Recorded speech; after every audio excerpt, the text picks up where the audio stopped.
The late summer air of 2025 carried a peculiar weight through London's streets, thick with anticipation and the lingering warmth of August sunshine.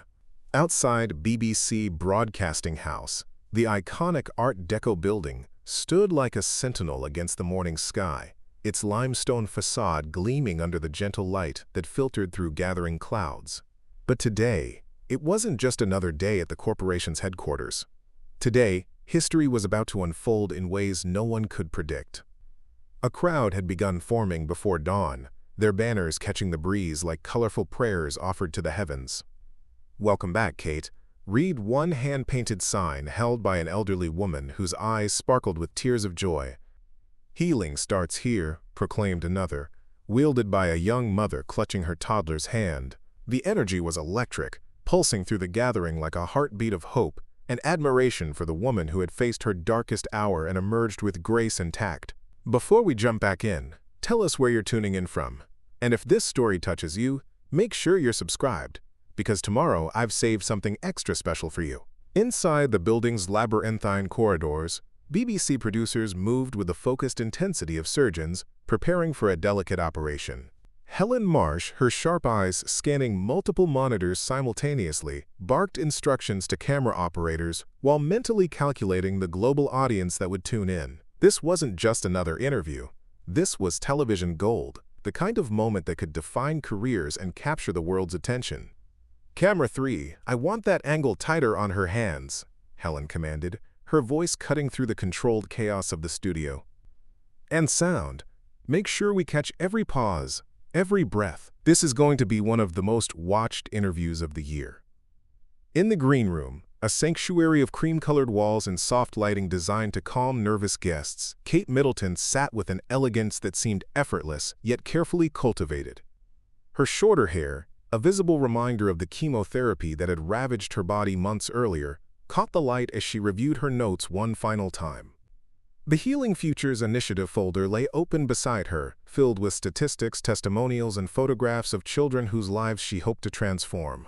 When Jonathan Pierce entered the room, his veteran broadcaster's smile warm but calculating, Kate rose to greet him with the practiced grace of someone who had spent years navigating the treacherous waters of public life.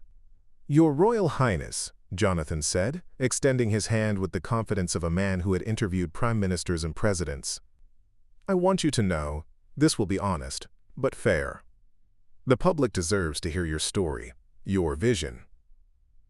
Kate's smile remained steady, though something flickered in her eyes, a momentary shadow that spoke of hard-won wisdom. "I appreciate that, Jonathan. The children we're trying to help deserve nothing less than honesty." As the final preparations unfolded around them, neither could have imagined that within the hour, this same room would witness the aftermath of a moment that would echo through royal history, forever changing how the world viewed the delicate balance between public service and personal dignity. The cameras were ready, the nation was watching, and Kate Middleton, the woman who had conquered cancer, was about to face her greatest test yet. The studio lights bathed everything in a warm, golden glow as Kate settled into the burgundy leather chair opposite Jonathan Pierce. The set had been designed to feel intimate, a living room conversation between old friends, rather than the clinical interrogation chamber it would soon become. Behind the cameras, Amira Shah sat in the small studio audience, her dark eyes filled with pride and nervous anticipation as she watched her royal patron prepare to champion their shared cause. "Good evening, and welcome to a very special edition of Speaking Truth," Jonathan began, his voice carrying the practiced warmth of a seasoned broadcaster. "Tonight we're honored to be joined by Her Royal Highness the Princess of Wales, marking her first live television interview since her remarkable recovery from cancer." Kate's smile was genuine, touched with the kind of vulnerability that only comes from having stared mortality in the face and emerged transformed. "Thank you for having me, Jonathan. It feels surreal to be here, but also exactly where I need to be." "Let's begin with your journey," Jonathan said, leaning forward with what appeared to be genuine compassion. "How did your battle with cancer shape the vision for Healing Futures?" The question opened a floodgate of emotion that Kate had carefully contained for months. Her voice took on a tender quality, like a mother speaking to her children at bedtime. When you're lying in a hospital bed at 3 in the morning, listening to the machines beep around you, you realize that healing isn't just about the body. It's about the spirit, the mind, the hope that tomorrow will be different than today. She paused, her fingers unconsciously touching the delicate chain around her neck, a gift from William during her darkest days. I remember visiting the children's ward during one of my treatments. There was this little boy, maybe 8 years old, who told me he wasn't scared of the cancer, but he was terrified that his parents would stop loving him if he wasn't brave enough. The studio fell silent except for the soft whir of cameras capturing every nuance of her expression. Even the hardened crew members found themselves leaning in, drawn by the raw honesty in her voice. "That's when I knew," Kate continued, her eyes glistening but steady. "Children carry burdens we can't see, wounds that don't show up on X-rays. Healing Futures isn't just about mental health services. It's about creating a world where every child knows they're heard, valued, and never alone in their struggles." Jonathan nodded, but there was something calculating in his expression now, like a chess player contemplating his next move. "That's a beautiful sentiment, Your Royal Highness. And our viewers are about to see exactly what that looks like in practice." The monitors around the studio flickered to life, displaying a pre-recorded video that had already moved millions to tears. 8-year-old Molly Bennett appeared on screen, her bright eyes shining with hope, despite the challenges that had shaped her young life. In her small voice, filled with the kind of wisdom that shouldn't exist in childhood, she spoke about her dreams of becoming a teacher, of helping other children find their voices. As the video played, Kate watched with the intensity of a mother seeing her own child perform on stage. When Molly's voice cracked slightly while describing her fears about not being smart enough, Kate's hand moved instinctively to her heart. "Molly represents thousands of children across Britain," Kate said as the video ended. "Children who have so much to offer but have been taught to doubt their own worth. Through Healing Futures, we're not just providing counseling, we're providing hope." The studio audience murmured in approval, several wiping away tears. Amira Shah nodded emphatically, her professional composure barely containing her emotional investment in the moment. But Jonathan's expression had shifted almost imperceptibly. The warm broadcaster was giving way to something sharper, more probing. His next question carried a subtle edge that sent a ripple of unease through the studio. "It's certainly moving," he said, his tone still respectful but now carrying an undertone that made Kate's media-trained instincts prickle with warning. "But some would say, Your Royal Highness, that this is more PR than policy. What do you say to that?" The words hung in the air like a challenge thrown down in an ancient court. Kate's smile faltered for just a moment, barely perceptible to most viewers, but enough to signal that the gentle opening had come to an abrupt end. Kate straightened in her chair, her royal training kicking in like armor sliding into place. "I understand the skepticism, Jonathan, but I'd encourage anyone who questions our commitment to look at the data." Her voice remained steady, but those who knew her well would recognize the subtle steel threading through her words. In the control room, Helen Marsh leaned forward, her eyes gleaming with the predatory instinct of a producer who sensed ratings gold.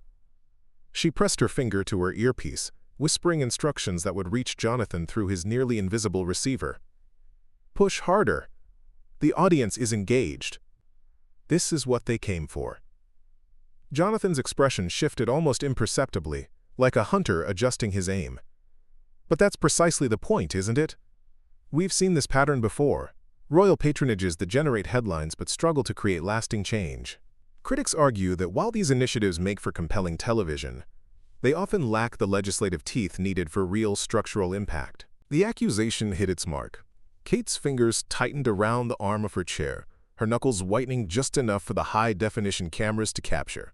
"Jonathan, in the past 18 months, our pilot programs have provided direct support to over 3,000 children across 12 communities. We've established partnerships with local councils, NHS trusts, and educational authorities to ensure sustainability beyond royal involvement." Impressive numbers, Jonathan conceded, but his tone suggested anything but concession. Though some would argue that 3,000 children, while significant, barely scratches the surface of a crisis affecting millions. "And these partnerships you mention, aren't they largely dependent on royal influence rather than policy reform?" In the studio audience, Amira Shah felt her jaw clench. This wasn't journalism. It was character assassination dressed in the clothes of accountability. She watched Kate's face, seeing the micro-expressions that revealed the internal battle between diplomatic restraint and the fierce protectiveness of a mother defending her life's work. Kate drew a measured breath, her media training warring with her authentic emotions. Royal influence, when wielded responsibly, can open doors that might otherwise remain closed. But the real work, the counseling sessions, the family support networks, the teacher training programs, that happens because dedicated professionals like Amira Shah and her team refuse to accept that childhood trauma is inevitable. Of course, Jonathan replied, his smile never wavering even as his questions grew sharper. But that raises a broader question about accountability, doesn't it? When royal initiatives receive public funding and tax benefits, shouldn't they face the same rigorous scrutiny as government programs? The studio fell silent, except for the soft mechanical breathing of the cameras. Kate's composure held, but something flickered in her eyes. A recognition that this interview had crossed an invisible line from respectful challenge to calculated attack. Helen Marsh watched the tension build through multiple monitor screens, her finger hovering over her earpiece. The ratings were climbing by the minute, social media was exploding, and she could already envision the headlines that would dominate tomorrow's news cycle. But in that moment of silence, as Kate processed Jonathan's words, the veteran broadcaster prepared to deliver his most pointed strike yet, one that would transform this from a policy debate into something far more personal and dangerous. Jonathan leaned back in his chair with the calculated ease of a prosecutor who had just cornered a witness. The studio lights seemed to grow harsher, casting sharper shadows across his weathered face as he prepared to escalate the confrontation to a new level. "Your Royal Highness, let's be frank about the elephant in the room," he said, his voice dropping to a more intimate register that somehow felt more threatening than if he had shouted. The monarchy has faced unprecedented scrutiny in recent years. Questions about finances, transparency, relevance in modern Britain. Some critics suggest that high-profile charitable initiatives like Healing Futures serve as convenient distractions from these deeper institutional issues. Kate's breath caught almost imperceptibly. This wasn't just about her program anymore. This was an attack on the very foundations of everything she had dedicated her life to defending. "Jonathan, I think you're conflating separate issues." "Am I?" he interrupted, the first time he had cut her off during the interview. The breach of protocol sent a ripple of unease through the studio. Let's look at the numbers. The sovereign grant has increased by 40% over the past 5 years, while public services face cuts. Meanwhile, we see a proliferation of royal charitable ventures that, while admirable, often overlap with services that should arguably be government-funded. In the control room, Helen Marsh watched the tension escalate with barely contained excitement. The interview was already trending across 3 continents, with viewing figures climbing beyond their most optimistic projections. She whispered into her headset, "This is television history. Keep pushing." Kate's diplomatic mask began to slip, revealing flashes of the steel beneath the silk. The financial arrangements of the monarchy are matters of constitutional law and parliamentary oversight. What we're discussing tonight is the urgent need to address childhood mental health. But that's precisely the point, Jonathan pressed, his tone now openly confrontational. When the institution you represent has faced allegations of racism, questions about financial transparency, and declining public confidence, doesn't launching a high-profile campaign focused on vulnerable children risk appearing calculated, almost exploitative? The word hung in the air like a physical blow. Kate's face went pale, then flushed with barely contained anger. In the studio audience, Amira Shah gripped the arms of her chair so tightly her knuckles had gone white. She could see what the cameras couldn't capture: the slight tremor in Kate's hands, the way her breathing had become deliberately controlled. Exploitative? Kate's voice was low, dangerous in its quiet intensity. "Jonathan, I sat in chemotherapy chairs next to children who were fighting for their lives, while also battling depression and anxiety that no child should ever face. I've held the hands of mothers who've lost children to suicide because mental health support came too late, or not at all. To suggest that my commitment to this cause is anything other than genuine." "I'm not questioning your personal commitment," Jonathan interjected smoothly, though his eyes suggested otherwise. "I'm questioning the institutional context, the timing, the optics. When an institution faces criticism, it's natural to seek positive narratives. The question is whether Healing Futures represents authentic advocacy or sophisticated crisis management. Kate stood abruptly, the microphone cord pulling taut, then sat back down with visible effort to maintain control. The movement was caught by every camera angle, creating a moment that would be analyzed frame by frame across social media within minutes. "Let me redirect this conversation to what actually matters," Kate said, her voice steady but her eyes blazing. 8-year-old Molly Bennett, who you saw in that video, attempted to harm herself last year because she believed she was worthless. Through our program, she now has weekly counseling, her family has support, and her teachers have training to recognize signs of distress. That is not crisis management, Jonathan. That is a child's life saved. Jonathan paused, seemingly considering her words, but the calculation behind his eyes revealed his next move. When he spoke, his voice carried the weight of a final verdict. "That's a powerful story, Your Royal Highness. But I have to ask, are you here tonight as a mother and advocate speaking from the heart? Or as a royal representative shielding the crown from legitimate scrutiny?" The question detonated in the studio like a precision-guided missile, and in that moment, everyone present knew that the interview had crossed a line from which there could be no return. The silence that followed Jonathan's question stretched like a taut wire ready to snap. Kate sat perfectly still, her blue eyes fixed on her interrogator with an intensity that seemed to freeze the very air between them. When she finally spoke, her voice carried a new quality, no longer the diplomatic princess, but something far more dangerous, a mother protecting her cubs. "Jonathan," she began, each word carefully measured like stones being placed in a foundation, "I find it both fascinating and deeply troubling that you seem unable to conceive of a world where authenticity and duty can coexist." Her spine straightened, and those watching could almost see the centuries of royal bearing flowing through her like electricity. "My role as a mother and my role as a member of the royal family are not separate entities competing for dominance. They are inseparable parts of who I am." In the studio audience, several viewers shifted uncomfortably in their seats. This wasn't the Kate they were accustomed to seeing, the smiling, diplomatic figure who deflected controversy with grace.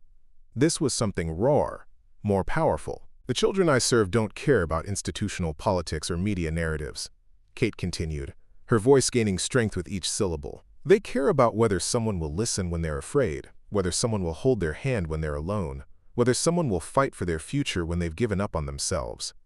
But Jonathan, sensing blood in the water, refused to retreat. "That's a moving sentiment, Your Royal Highness. But we're talking about millions of pounds in taxpayer funding that could be what?" Kate interrupted, her composure finally cracking in a way that sent shockwaves through the studio. The interruption was so unexpected, so uncharacteristically aggressive, that even the camera operators momentarily lost focus. "Spent more efficiently by bureaucrats who've never sat with a suicidal 12-year-old. Allocated through committees that take 18 months to approve funding while children die waiting." The temperature in the room seemed to drop several degrees.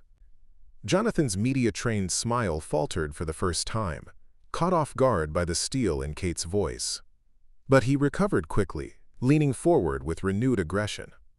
"With respect, Your Royal Highness, that's exactly the kind of emotional manipulation that critics—" Kate's hand moved to her microphone, her fingers trembling with barely controlled rage. The gesture was small, almost imperceptible, but to those watching closely, it was the equivalent of drawing a sword. The breaking point had arrived. "Emotional manipulation?" Kate's voice cut through the studio air like a blade, her eyes blazing with a fury that made seasoned camera operators step back instinctively. "Jonathan, I have sat in boardrooms with Treasury officials, presented evidence to parliamentary committees, and worked with child psychologists to develop evidence-based interventions. To reduce this work to emotional manipulation is not just insulting, it's dangerous." She leaned forward, her entire presence radiating an authority that had nothing to do with titles and everything to do with hard-won truth. "Every program we've implemented has measurable outcomes. Every pound spent is accounted for. Every child we've helped has a name, a story, a future that might not have existed without intervention." Jonathan, recognizing that he was facing a formidable opponent rather than a compliant royal, doubled down with the relentless precision of a prosecutor closing in for the kill. "But that's precisely my point, Your Royal Highness. These individual success stories, however moving, can't mask the fundamental question of whether royal charity is an appropriate substitute for systemic reform. Backstage, Prince William stood in the shadows of the corridor leading to the studio, his jaw clenched so tightly that the muscles in his neck stood out like cords. He had watched Kate endure months of chemotherapy with grace, had seen her rebuild her strength one day at a time, and now he was witnessing her being systematically torn down on live television. His hands curled into fists at his sides. "Let's talk specifics," Jonathan continued, his tone growing more aggressive with each exchange. "Young Molly Bennett, the child featured so prominently in your campaign materials. Some would argue that using her image, her story, to promote royal initiatives raises ethical questions about exploitation of vulnerable children for institutional gain." The words hit Kate like a physical blow. Her face went ashen, then flushed with an anger so pure it seemed to illuminate her from within. When she spoke, her voice was barely above a whisper, but it carried the weight of absolute conviction. "How dare you?" The words were spoken so quietly that the studio microphones barely caught them, but their impact was seismic. "How dare you suggest that giving a child a voice, a platform, a chance to be heard, constitutes exploitation?"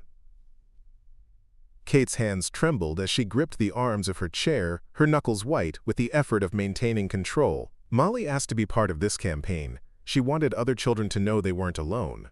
To twist that courage, that generosity of spirit, into something calculated and cynical. "With respect," Jonathan interrupted again, his persistence now bordering on cruelty. "Children cannot give informed consent to being used as poster cases for institutional narratives." The power dynamic. Kate's hand moved to her microphone clip with deliberate precision, her fingers working at the small device with movements that spoke of finality.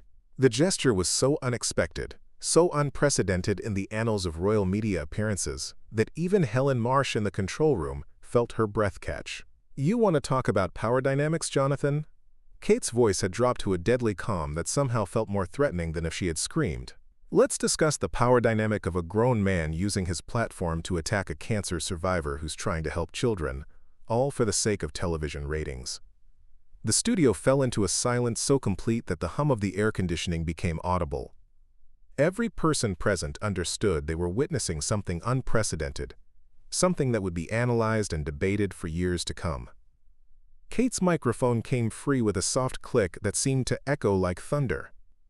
For a heartbeat that lasted an eternity, Kate sat perfectly still, the small black microphone resting in her palm like evidence of a crime. The studio lights continued to blaze down mercilessly, the cameras continued to roll, but something fundamental had shifted in the atmosphere, a seismic change that everyone present could feel, but no one quite comprehended. Then, with movements that carried the fluid precision of centuries of royal protocol, Kate placed the microphone carefully on the small table beside her chair. The gesture was gentle, almost reverent, as if she were laying a wreath on a grave. "Thank you for this illuminating conversation, Jonathan," she said, her voice carrying an Arctic politeness that was somehow more devastating than any shouted accusation. Each word was enunciated with crystalline clarity, ensuring that every syllable would be preserved for posterity. "I believe we've given the viewers quite enough insight into the true nature of this interview." She rose from her chair with the unhurried grace of a queen departing a throne, her movements deliberate and dignified despite the chaos erupting around her. The cameras, trained by years of experience to follow every moment, tracked her ascent like mechanical predators, capturing the historic moment from every conceivable angle. Jonathan Pierce, veteran of 1,000 interviews, political scandals, and media storms, found himself utterly speechless for perhaps the first time in his decorated career. His mouth opened slightly, as if to call her back to salvage the situation, but no words emerged. The confident interrogator had been replaced by a man suddenly aware that he had pushed too far, crossed a line that couldn't be uncrossed. Kate took 3 measured steps toward the studio exit, her heels clicking against the polished floor with the rhythm of a funeral march. She didn't look back, didn't acknowledge the stunned faces of the crew, didn't pause for the cameras that continued to follow her retreat. Her spine remained perfectly straight, her chin lifted with a dignity that no amount of aggressive journalism could touch. "Your Royal Highness, please," Jonathan finally managed to stammer, half rising from his own chair, But Kate's stride never faltered. In the control room, Helen Marsh stared at the monitors in a mixture of horror and perverse fascination. This was television history unfolding in real time, the kind of moment that would be replayed and analyzed for decades. Her finger trembled over the emergency controls as she whispered urgently into her headset, "Cut to break! Cut to break now!" But the damage was already done. Across 3 continents, 67 million viewers watched in stunned silence as the Princess of Wales disappeared through the studio doorway, leaving behind only the echo of her footsteps and the soft rustle of fabric. The silence that followed her exit stretched for exactly 7 seconds, an eternity in television time, before Jonathan, his face pale and his hands visibly shaking, turned to face camera one with the desperate smile of a man trying to rebuild a bridge that had already burned. "We'll be right back after this short break," he managed to say, though his voice carried none of its usual authority. This has been Speaking Truth." The red recording lights finally dimmed, but not before capturing one final image. Jonathan Pierce sitting alone in his chair, looking like a man who had just realized he might have destroyed more than just an interview. Outside in the corridor, away from the cameras and the chaos, Prince William waited in the shadows. When Kate emerged through the heavy studio door, her composure finally began to crack. The mask of royal dignity slipped just enough to reveal the exhausted, emotionally battered woman beneath. Without a word, William stepped forward and enveloped his wife in his arms, holding her against the storm that was about to break around them both. The corridor outside the studio erupted into barely controlled chaos. BBC staff members huddled in urgent whispers, their faces pale with the realization that they had just witnessed and broadcast, a moment that would redefine royal media relations forever. Phones buzzed incessantly as executives attempted damage control, while simultaneously fielding calls from news outlets around the globe. "Get security to the main entrance now," someone barked into a radio. "The paparazzi will be here in minutes." In Kate's arms, William felt the tremor that ran through her body, not from fear, but from the adrenaline of having finally spoken her truth. "I couldn't sit there anymore," she whispered against his shoulder, her voice barely audible above the commotion surrounding them. "I couldn't let him twist everything we've worked for into something ugly." "You did what you had to do," William replied, his voice fierce with protective love and barely contained fury at what his wife had endured. No one has the right to question your commitment to those children." Down the hallway, Amira Shah emerged from the studio audience section, her face flushed with anger and admiration in equal measure. She approached the royal couple with the determined stride of someone who had just watched her life's work defended with magnificent courage. "Your Royal Highness," she said quietly, "that was the most powerful advocacy I've ever witnessed. You didn't just defend healing futures, you defended every child we serve." Outside Broadcasting House, the first paparazzi had already begun to gather, their cameras glinting like weapons in the afternoon sun. The crowd from earlier, still holding their supportive banners, watched in confusion as black cars with tinted windows pulled up to side entrances. William's security detail materialized as if from thin air, creating a protective corridor toward a discreet exit. "This way, sir," the lead officer murmured, his voice carrying the urgency of someone who understood that every second counted. As Kate and William disappeared through the side door into the waiting car, the last image captured by the BBC's internal security cameras showed not a defeated royal couple, but 2 people walking together with renewed purpose, ready to face whatever storm awaited them beyond those walls. The nation has become a battlefield of words, and the war is being fought on every screen, every platform, every conversation across Britain. The BBC studios burn with intensity as Oliver Reeves leans forward into the camera, his eyes blazing with the fervor of a man who believes he holds the moral high ground. "This walk-off proves exactly what I've been saying," Oliver declares, his voice cutting through the evening air like a blade. "The royals think they're above scrutiny. They want taxpayer funding without taxpayer accountability." Kate Middleton showed her true colors when she couldn't handle basic journalistic questions. But across town, on ITV's competing panel show, Amira Shah rises like a warrior defending sacred ground. Her voice trembles not with fear, but with righteous fury as she grips the desk before her. Healing Futures has already reached 12,000 children. She fires back, her words sharp as bullets. Children who were forgotten, abandoned by a system that failed them. While politicians debate, Kate acts. While critics pontificate, she heals. The split-screen battles rage across every news channel.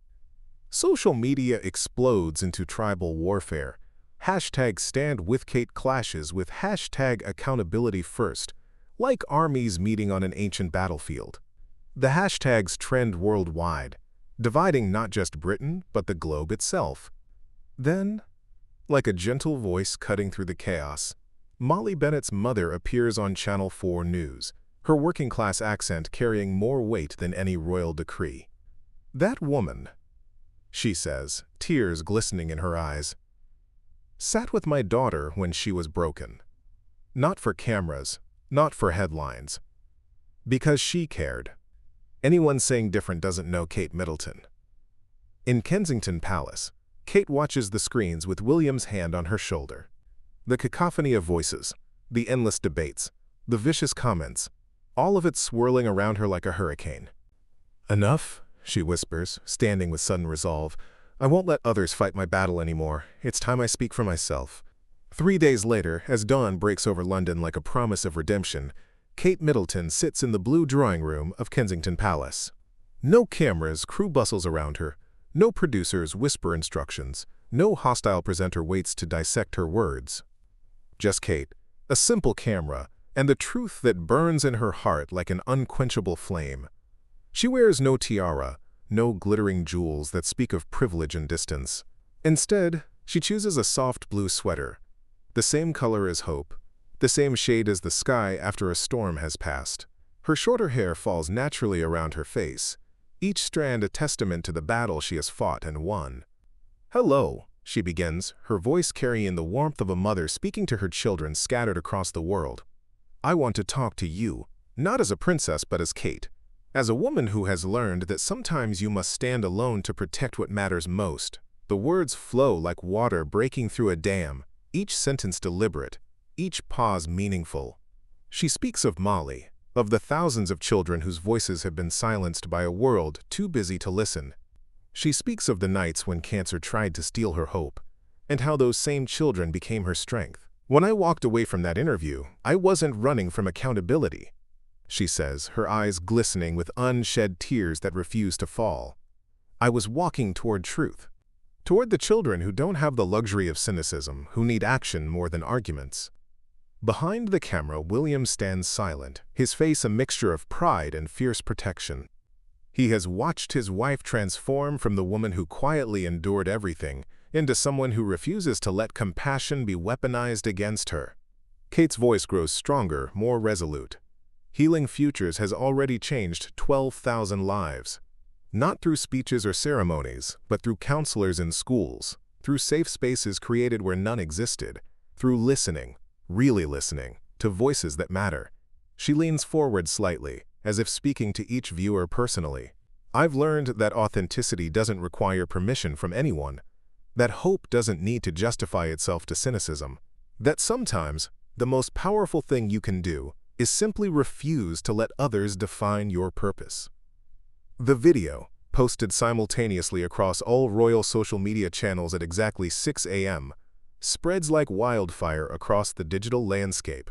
Within hours, #Authenticate overtakes every trending topic. Donations to Healing Futures surge past £2 million in a single day. Messages pour in from parents, teachers, children themselves. A tsunami of support that drowns out the voices of doubt. But more than the numbers, more than the hashtags, something deeper has shifted. Kate Middleton has reclaimed not just her narrative, but her power. She has shown the world that grace doesn't mean silence, that dignity doesn't require submission. The storm that began with a walk-off has ended with a woman standing fully in her truth, unshakable and unafraid. Up next, you've got 2 more standout stories right on your screen. If this one hit the mark, you won't want to pass these up. Just click and check them out. And don't forget to subscribe and turn on the notification bell so you don't miss any upload from us. Quote,